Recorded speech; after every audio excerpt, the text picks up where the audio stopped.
Olá a todos, sejam muito bem-vindos ao Brasil Profundo. Meu nome é Rodrigo Miller do Vale e você está no canal do IBC.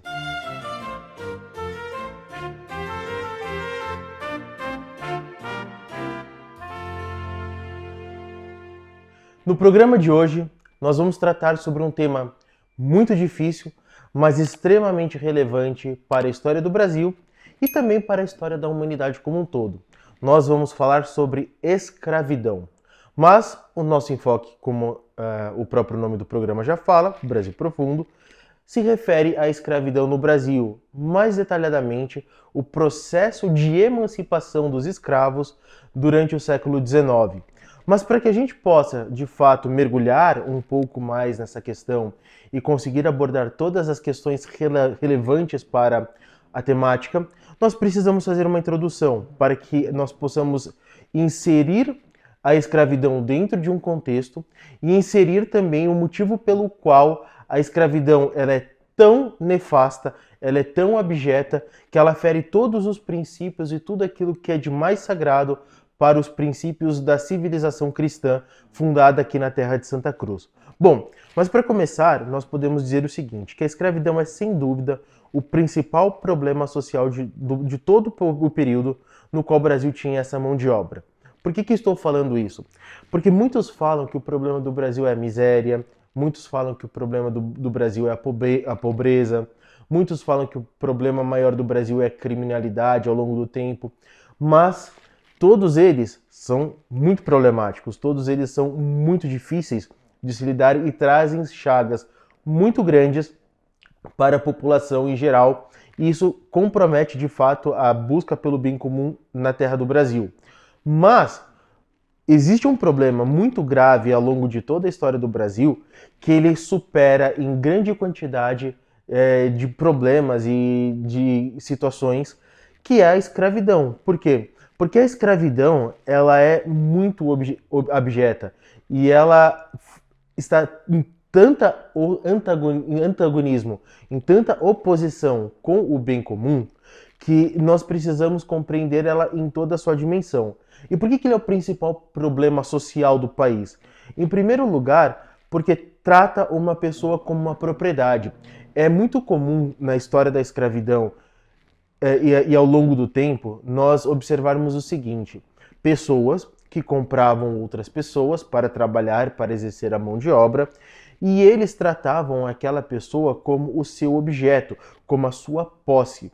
É interessante a gente notar que alguns historiadores econômicos no Brasil, como por exemplo Caio Prado e Celso Furtado, eles trazendo a temática da escravidão para uma dinâmica mais econômica, eles falavam o seguinte, que o escravo, quando estava dentro da propriedade de cana ou dentro da propriedade de um senhor de escravo, ele era considerado na contabilidade não como uma pessoa ou não como um custo de operação, como um custo operacional, mas ele era considerado como um ativo, como uma pessoa que era posse, ele existia nesse sentido, não existia no sentido de estar pagando um salário, não existia no sentido de estar proporcionando o desenvolvimento daquela atividade por meio de uma mão de obra livre, né?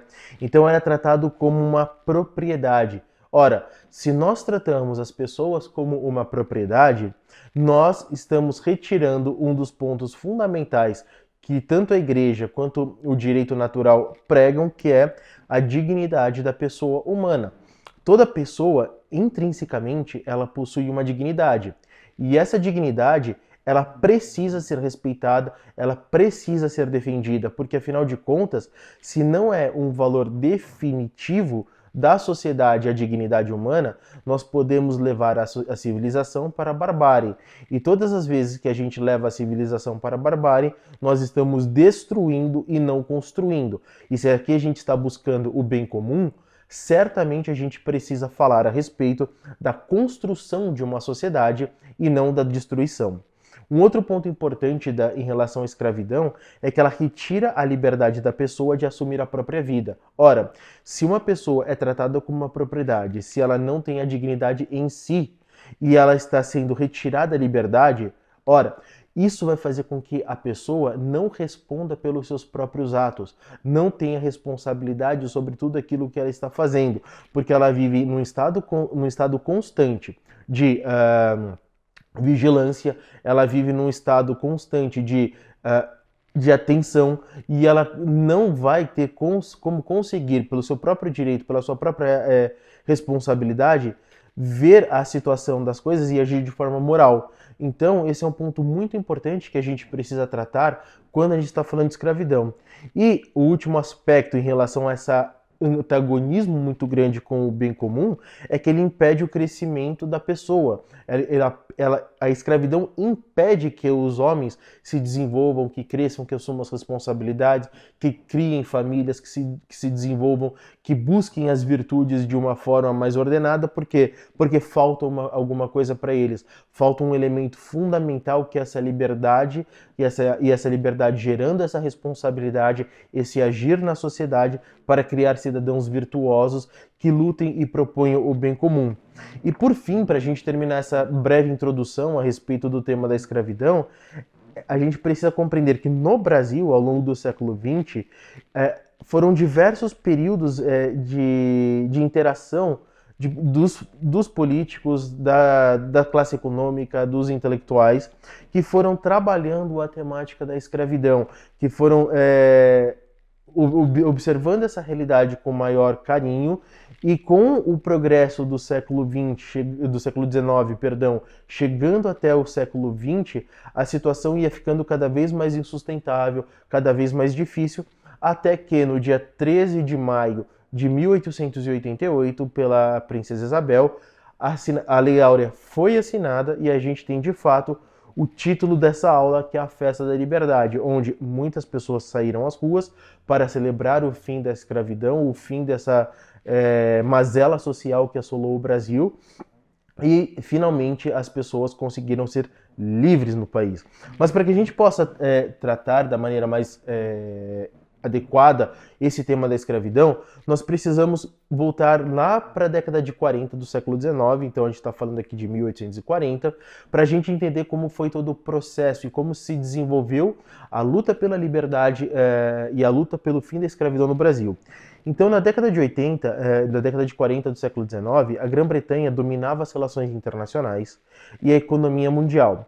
Era o centro do capitalismo, e o interesse britânico era fazer o seguinte: bom, se eu sou uma potência capitalista, eu tenho dois interesses principais: fazer com que as pessoas passem a entrar no sistema capitalista de produção, isso é, acabar com a escravidão para que eu possa pagar um salário para aquela pessoa, e aquela pessoa vai ser o meu empregado, então a gente vai tirando alguns vínculos, algumas relações ali, e eu também, com este salário, eu não preciso pagar moradia para ele, eu não preciso pagar comida para ele, eu não preciso fazer esse tipo de coisa para ele. Ele mesmo, com o dinheiro, vai pagar por essas coisas, e aí você vai ver a roda da fortuna capitalista se desenvolvendo de uma maneira muito evidente. E naquele momento, o que era interessante e o que era importante a gente perceber? O Brasil era o país com a maior quantidade de escravos do mundo. Tínhamos aproximadamente 5 milhões, entre 4 milhões a 5 milhões de escravos. Os números ficam mais ou menos indefinidos nesse sentido, mas sabia-se que era alguma coisa entre esse período. E ora, a Grã-Bretanha, vendo tudo isso, ela começa a fazer o seguinte: ela começa a pressionar os navios negreiros que saíam da costa da África para chegar até a costa brasileira, e ele começava a prender estes navios, eles começavam a levar esses navios para serem capturados. A situação ficou tão grande, então pressionada na Grã-Bretanha para terminar a escravidão, que em 1845, no parlamento britânico, é assinado o chamado Brazilian Act, ou, como muitos conhecem, a Bill Aberdeen, a Lei Aberdeen. O que ela falava? Que, a partir daquele momento, os navios britânicos poderiam legitimamente aprisionar esses navios negreiros e levá-los para um tribunal lá na cidade lá em Serra Leoa, que hoje é um país na África, para poderem ser julgados, para poderem ser presos e para poderem ser condenados por conta desse tráfico de escravos. E aí o que acaba acontecendo? O Brasil passa a enfrentar uma das questões mais interessantes e mais difíceis de resolver, que é como é que a gente vai conseguir manter a mão de obra escravagista no Brasil, sendo que a gente tem a maior potência do mundo nos pressionando, e como é que a gente vai conseguir fazer com que o Brasil deixe essa mão de obra escrava e passe a adotar uma mão de obra livre, né? Então a gente tem essa dinâmica. Fora a dinâmica moral que vai, à medida que o tempo vai passando e que as décadas do século XIX vão se desenvolvendo, vai ficando cada vez mais evidente que passa a ser uma questão moral, que passa a ser uma questão de princípios e de moralidade, e aí a gente vê que o Brasil, de fato, ele estava, muitas das pessoas, muitos dos intelectuais estavam, de fato, dispostos a arcar com todas as consequências para fazer com que a escravidão acabasse de uma vez por todas no Brasil. Então, como que a gente pode observar isso? Que há essa lei na Inglaterra, e aí, a partir do momento que essa dificuldade passa para o Brasil, em 1850, durante o período da chamada Trindade Saquarema, que são os grandes nomes do Partido Conservador do Brasil naquele momento, eles começaram a pensar que era necessário o Brasil não ser reativo a todas essas questões que vinham na Inglaterra, mas tomar uma posição de protagonismo, uma posição soberana, para que as decisões começassem a ser tomadas no Brasil de uma forma mais evidente. E quando isso ocorre, existe um marco fundamental para nós, que é 1850. O que acontece em 1850? Eusébio de Queiroz, que talvez seja uma das grandes personalidades do Partido Conservador, junto com Pedro Araújo Lima, lembra aquele Marquês de Olinda que nós estávamos falando nos vídeos anteriores? Este mesmo era um grande, importante membro do Partido Conservador, e Bernardo Pereira de Vasconcelos, que foi o fundador do Partido Conservador. Então nós estamos falando da alta nata do Partido Conservador do Império Brasileiro, trabalhando essa questão. E Eusébio de Queiroz, ele inicia uma grande mobilização para colocar fim ao tráfico de escravos, mas ele sofre muita pressão interna. Só que essa pressão interna, ela não consegue fazer com que essa mobilização inicial aconteça de uma forma mais evidente e que vai conseguindo ganhar apoio em alguns setores importantes da sociedade. E olha que interessante, quem está dominando o processo e quem sempre vai dominar o processo para o fim da escravidão, ou quem vai dominar essa pauta abolicionista, por assim dizer, no Brasil, é o Partido Conservador. Ele sempre vai estar à frente de todos esses desenvolvimentos, mesmo a revelia de todo o Partido Liberal, porque o Partido Liberal, em muitos sentidos, ele não era liberal, porque ele contava com as personalidades que mais queriam que a escravidão continuasse no Brasil. Esse é um tema bastante importante que a gente vai tratar em um outro vídeo dentro do Brasil Profundo. Mas voltando na questão do Eusébio de Queiroz, ele começa a mobilização, ele começa a ganhar, vencer a resistência desses liberais e dos conservadores que eles chamavam de empedrados, que eram basicamente aqueles que estavam ali no Vale do Paraíba, onde tinha a produção de café. As primeiras produções de café no Brasil, elas são ali naquela região entre São Paulo e o estado do Rio de Janeiro. E em 1850 tem a assinatura da Lei Eusébio de Queiroz, que ela faz o seguinte, ela proíbe o tráfico de escravos no Brasil. Então todos aqueles navios negreiros e todas as pessoas que estavam trabalhando por esta atividade, se elas fossem pegas, elas seriam julgadas, condenadas e elas seriam presas aqui no Brasil. E isso vai marcar um ponto muito importante, porque a partir deste momento, aquela fonte inicial de mão de obra que estava saindo da África para chegar ao Brasil, ela secou. E aí a gente vai ver que paulatinamente no Brasil o número de escravos vai cada vez mais diminuindo, os escravos eles vão se envelhecendo cada vez mais, e isso vai acelerar o processo e vai acelerar as reformas necessárias para acabar de fato com o regime escravagista no Brasil. Então, se nós pudéssemos colocar, este seria o primeiro momento. As pressões inglesas, a Lei Eusébio de Queiroz, ali em 1850, e na década seguinte, o Brasil ele passa por um momento muito importante da sua história, né? Porque entre 1864 e 1870, você tem a chamada Guerra do Paraguai, que foi a terceira guerra mais violenta no mundo no século XIX. Ela só perde para a Guerra de Secessão, nos Estados Unidos da América, e ela perde também para a Guerra da Crimeia, que acontece ali na Europa. Então a gente percebe o seguinte, que a Guerra do Paraguai ela é um evento muito importante para as relações internacionais e para a história do século XIX como um todo. E isso tem impactos fundamentais dentro da história da abolição da escravidão no Brasil. O que acontece? Dom Pedro II, ele percebe o sentimento anti-escravagista e depois do final da Guerra do Paraguai, ele mostra que a sociedade brasileira começa um período de mudança de mentalidade mais profundo e era necessário que a classe política continuasse a dominar o processo político e evitar que a sociedade como um todo começasse a fazer grandes movimentações, começasse a fazer grandes rebeliões e começassem a fazer grandes tumultos na sociedade brasileira para colocar o fim à escravidão. Olha que interessante a gente pegar esse contexto da Guerra do Paraguai, né? Por quê? Porque os escravos lutaram na Guerra do Paraguai. Dom Pedro II sabia que os escravos faziam parte de um contingente militar muito importante para o Brasil naquele momento, para poder manter os suprimentos, para poder atingir o exército de Solano Lopes, para poder fazer com que o Paraguai capitulasse e assim a Tríplice Aliança vencesse a guerra. Então Dom Pedro II sabia disso, sabia que era muito importante liderar este processo. Um outro ponto interessante aqui é que a Guerra do Paraguai ela acontece mais ou menos quando está terminando a Guerra de Secessão Americana. E um dos fatos mais interessantes que acontece lá nos Estados Unidos é que no final ali da Guerra de Secessão Americana tem-se a assinatura da 13ª e da 14ª emenda da Constituição dos Estados Unidos da América, que coloca fim à escravidão e que dá direitos civis para os negros nos Estados Unidos. E aí vai começar lá nos Estados Unidos uma grande batalha para fazer com que esses direitos civis sejam de fato colocados em prática. E aí a gente tem um longo processo. Mas o que acontece? O fim da escravidão nos Estados Unidos tinha sido feito, né?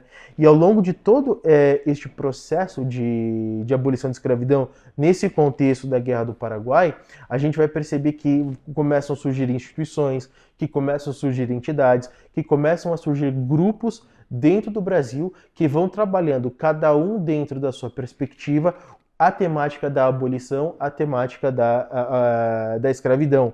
Isso passa e reflete muito na década seguinte, que é a década de 1870, onde ganha de fato muita força o movimento abolicionista. E aqui a gente precisa pegar bem interessante o quê? O gabinete do Visconde do Rio Branco, que é uma das principais vozes do Partido Conservador, e nesse momento diversos grupos ativistas começam a ganhar força. E quais são as principais vozes do movimento abolicionista no Brasil? Em primeiro lugar, eu quero trazer André Rebouças. Marcião, coloca aqui uma foto de André Rebouças, uma imagem de André Rebouças, de um negro que ele começou a pensar a escravidão de uma forma econômica e pragmática. O que ele disse em seus escritos? Que a abolição para a escravidão era um ato fundamental para o desenvolvimento econômico e para a inserção do Brasil dentro do capitalismo. Então, olha só que interessante, para tentar conquistar boa parte da população que era contrária ao fim da escravidão neste momento, ele começa a argumentar que o fim da escravidão era bom para o Brasil em termos econômicos. Então, a gente precisava acabar com isso para que houvesse uma mão de obra assalariada no Brasil. Essa mão de obra assalariada começaria a consumir os produtos, começaria a ter um incentivo econômico dentro do país, e assim você veria novas empresas surgindo, novas indústrias, e assim o Brasil ganharia um salto de desenvolvimento. E André Rebouças, ele ele foi uma das principais vozes que pegou a bandeira do abolicionismo e foi conquistando pessoas com seu caráter e com seu carisma. Era uma pessoa bastante carismática, né? Uma outra personalidade muito forte que surge ali na década de 70 do século XIX é José do Patrocínio, que ele argumentava de acordo com as vozes das ruas e dos movimentos sociais. Então, o que aconteceu aqui no Brasil? Na década de 70 do século XIX, alguns movimentos sociais de negros, e não apenas de negros, mas de brancos que apoiavam a causa negra, começaram a se articular em instituições, em movimentos sociais, para fazer ataques, por exemplo, a lavouras, para fazer ataque a prédios públicos, para poder fazer uma insurgência dentro dos centros urbanos, para chamar a atenção da causa negra, para chamar a atenção da causa abolicionista e fazer com que os líderes políticos fossem sensibilizados dentro desse projeto, dentro desse processo, e assim houvesse a pressão para a aprovação de legislações que fossem contrárias à escravidão. Então a gente tem uma movimentação mais na rua, uma movimentação de agitação mais social liderada por José do Patrocínio. Uma outra personalidade dentro desse movimento que ganha bastante relevância nesse período é Joaquim Nabuco. Joaquim Nabuco ele escreveu um livro maravilhoso chamado O Abolicionismo. Marcelo, coloca aqui uma imagem do livro O Abolicionismo, que talvez seja uma das obras mais importantes na história do Brasil quando a gente está observando essas questões sociais. Por quê? Porque Joaquim Nabuco era um grande homem, um grande estadista, ele foi diplomata, ele exerceu influência para o Brasil nos Estados Unidos da América e na Europa como um todo, e a argumentação que ele coloca no livro O Abolicionismo era de que o Brasil precisava se ver livre da pressão internacional e que também era um ato de civilidade. Ora, é interessante a gente notar aqui que ao longo do tempo a escravidão ela foi combatida por diversas pessoas, por diversos movimentos. Inclusive a Igreja Católica, só para vocês terem uma ideia, ela nunca apoiou a escravidão em nenhum dos seus momentos. Ela inclusive tem bulas contrárias a isso, só que a população e só que uma parte da sociedade entendia que a escravidão era boa, que era legítima, para poder ganhar os seus lucros e não ouvia a voz da igreja. E aí, o que Joaquim Nabuco está falando? Que era necessário que o Brasil fosse civilizado, que remontasse a princípios de civilidade para poder fazer com que o Brasil, de fato, estivesse nos níveis mais altos das nações. Isso é um ponto importante, porque se o Brasil ele apresenta a chaga da escravidão, se ele está apresentando este ponto importante, que é acabar com este regime abjeto, enquanto isso não fosse feito de uma maneira muito contundente, o Brasil não seria de fato respeitado na Europa, que há muito tempo já havia acabado com a escravidão, e agora nos Estados Unidos da América com o fim da escravidão pela 13ª emenda. E por fim, uma voz que eu quero ressaltar aqui é a Princesa Isabel, que ela via a dignidade humana, a luta de toda a igreja contra a escravidão para buscar um Brasil que estivesse livre dessa chaga, que um Brasil que não se adequasse à escravidão mais, que acabasse com todo esse processo e que acabasse com tudo isso. Então, estes movimentos sociais, junto com o regime reformista do Visconde do Rio Branco dentro do seu gabinete, gerou um contexto interno muito favorável para que este movimento abolicionista ganhasse muita força na década de 70 do século XIX. E por conta dessas vozes, do contexto internacional e da pressão interna, os conservadores, e aí eu estou falando do Visconde do Rio Branco, viram que era necessário e fundamental eles liderarem o processo para uma chamada modernização conservadora, ou seja, ter um caráter reformista dentro do Brasil para que a coisa não fugisse do controle. E em 1871 surge a chamada Lei do Ventre Livre, dizendo o quê? O que essa Lei do Ventre Livre dizia? Que os nascidos escravos deveriam ser cuidados pelos seus donos até os 8 anos. Quando chegassem até os 21 anos de idade, essas pessoas que já tinham nascido livres, elas tinham duas opções, ou dar para o Estado, ou ela seria livre, né? Então, você educava a criança até os 8 anos de forma livre, dos 8 até os 21 o dono de escravo poderia utilizar essa mão de obra, mas a chegar aos 21 anos ela seria livre verdadeiramente. Só que qual que é o problema dessa lei do ventre livre? Ela não dá a dignidade da pessoa humana. Por quê? Porque ainda trata o negro como uma propriedade e ele deixa ser largado sem uma proteção posterior. Como assim? Ia ser deixado livre depois dos 21 anos. O que aconteceria com ele? Ele não foi treinado para fazer alguma coisa, ele não foi instruído, ele não tem uma cobertura de direitos, ele não tem absolutamente nada. Então, era necessário aprofundar ainda mais, era necessário que o tema da abolição continuasse quente na sociedade brasileira, porque essa lei do ventre livre, quando ela é vista ali pelos movimentos abolicionistas, muitas pessoas falam assim, poxa, isso aqui não está de acordo com aquilo que a gente precisa. E esse debate, ele ganha uma força muito maior, muito mais evidente na década seguinte, que é a década de 80 do século XIX. Por quê? Joaquim Nabuco ele tenta passar uma lei no Congresso e essa lei ela não vai muito bem. Por quê? Porque o gabinete liberal Saraiva, que era o gabinete que estava governando o Brasil naquele momento, ele não aprovou. E o que ele propunha? O que o Joaquim Nabuco propunha, essa voz importante anti-escravagista no Brasil? Em primeiro lugar, o fim dos castigos, o fim do tráfico interprovincial, né? Então, olha que interessante, nós estávamos falando que quando terminou o tráfico de escravos vindo da África até no Brasil, as regiões que tinham maior poder econômico, aquelas regiões que tinham o desenvolvimento econômico mais evidente, né? Elas precisavam de mais mão de obra e elas acabavam comprando escravos de outras regiões, de outras províncias do Brasil e levavam até as suas regiões. Foi o caso de São Paulo, de Minas Gerais, do Rio de Janeiro e em boa parte aqui do sul do Brasil, que também comprou uma parte desses escravos. Ele queria o fim de tudo isso nessa lei, queria a manutenção das famílias, então um senso de civilidade e de dignidade da família, educação e amparo para os mais velhos. Então o que Joaquim Nabuco falava? Bom, essa lei do ventre livre, ela não foi boa, ela não trouxe a dignidade e ela, tampouco, resolveu problemas de ordem concreta e pragmática da própria situação dos escravos, certo? E isso, naquele momento, dentro do gabinete Saraiva, que era um liberal, caiu muito mal, porque aquele gabinete estava com deputados que estavam totalmente interessados na manutenção do regime escravagista. Quando essa lei é derrubada, a reação na sociedade é imediata. Por quê? Porque começam a surgir conferências, associações, e todas elas estavam combatendo o chamado Clube das Lavouras. O que era esse Clube das Lavouras?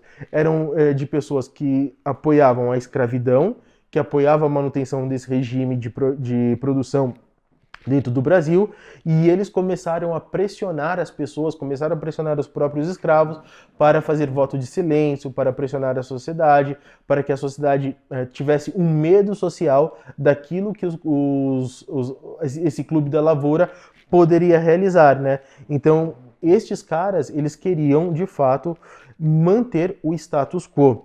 Então, olha como que está a situação no Brasil. Está numa situação cada vez mais difícil, uma situação cada vez mais densa. Começa a haver uma grande manifestação nas grandes cidades, principalmente no Rio de Janeiro, que era o epicentro de todo o debate político daquela época. E em 1885, para tentar dar alguma resposta, tem-se a assinatura da Lei dos Sexagenários, que dizia que os escravos seriam libertos somente depois dos 60 anos, enfurecendo a sociedade brasileira. Se a Lei do Ventre Livre ela já foi uma lei totalmente questionada, totalmente difícil de ser aceita, com a Lei dos Sexagenários, a população olhava para o gabinete liberal, olhava para o retorno ali daqueles que estavam querendo a manutenção do regime da escravidão e falava assim, opa, vocês não estão entendendo a tônica das ruas, vocês não estão entendendo a tônica da sociedade, vocês não estão entendendo aquilo que o Brasil está de fato querendo. Então, naquele momento, o Brasil estava à beira de uma confrontação civil, e ali a gente vê pessoas como o José do Patrocínio, que naquela época estava ali com os movimentos sociais, iniciando claramente movimentos de desobediência civil, de desobediência nas cidades, ou seja, a insatisfação gera instabilidade, e ali o Brasil estava cada vez num barril de pólvora social muito grande. No campo, você tem a ação dos caifazes, que começaram a destruir lavouras, que começaram a realizar atentados terroristas, entre aspas, dentro daquelas propriedades, e o caldo social ele ia cada vez mais ganhando em torno de uma guerra, que poderia, caso ela não fosse contida, tomar proporções que talvez fossem do tamanho da Guerra de Secessão nos Estados Unidos da América. Então a gente estava vendo na década de 80 uma situação muito difícil dentro do Brasil. E aqui que vem a figura principal de toda essa história, de todo esse desenvolvimento que nós estamos falando, que é a Princesa Isabel e a assinatura da Lei Áurea.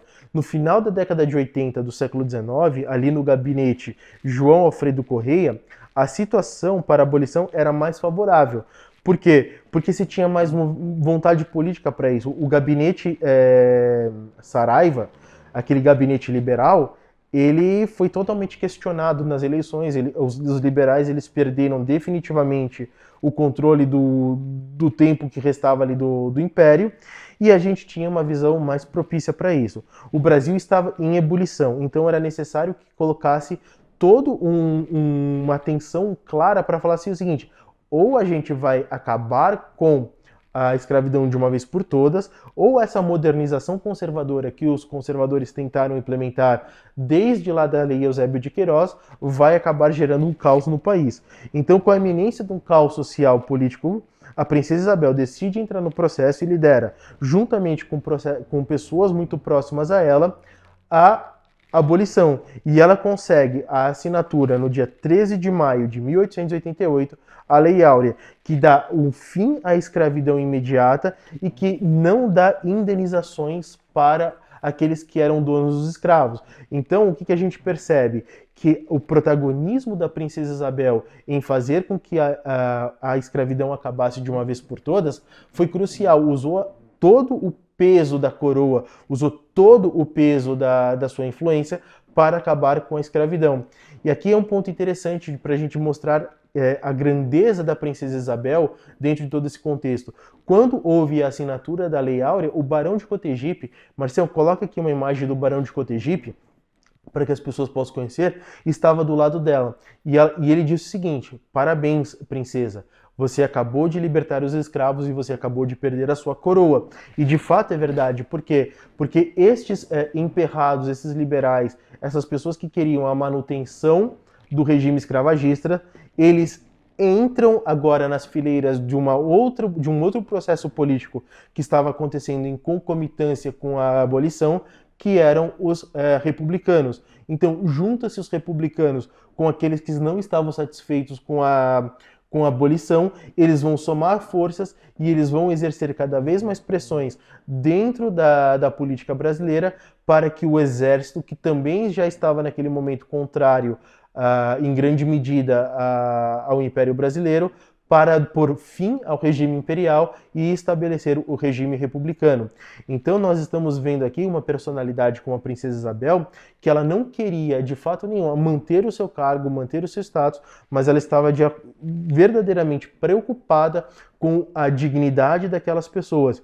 É tão interessante este contexto que, assim que as pessoas sabem da assinatura da Lei Áurea lá no Rio de Janeiro, milhares de pessoas saem às ruas, milhares de pessoas começam a celebrar enfim, Festa da Liberdade. E aqui o Brasil coloca definitivamente um ponto final a esta que é a grande mazela social que vem desde o Brasil colonial, passando pelo Brasil Império, e aí isso daí termina de uma forma muito evidente.